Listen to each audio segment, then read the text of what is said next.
দেখো ক্লাস 5-এর ছাত্রীরা, তোমাদের জন্য আবারও কিছু গুরুত্বপূর্ণ প্রশ্ন এবং উত্তর লিখে দিয়েছি।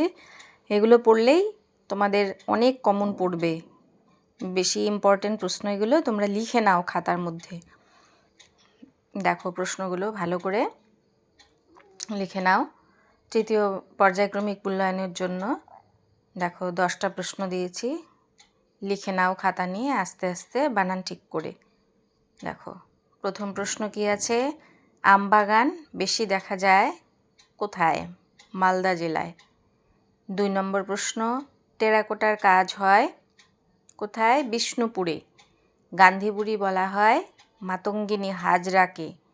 ঈশ্বরচন্দ্র বিদ্যাসাগর জন্মগ্রহণ করেন 1820 সালে।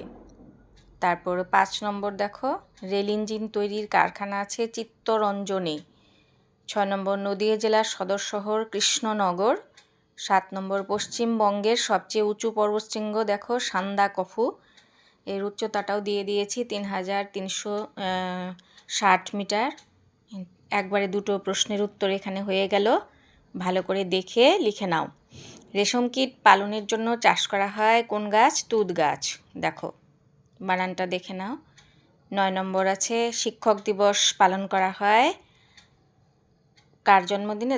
ডক্টর সর্বপল্লী রাধাকৃষ্ণানের জন্মদিনে।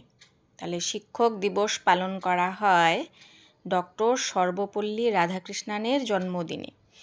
10 নম্বর প্রশ্ন আছে, গাঙ্গেয় সমভূমির দক্ষিণ অংশে বিরাট বনটির নাম সুন্দরবন।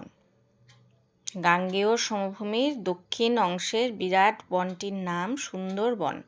তাহলে তোমরা ভালো করে প্রশ্নের উত্তরগুলো লিখে নাও।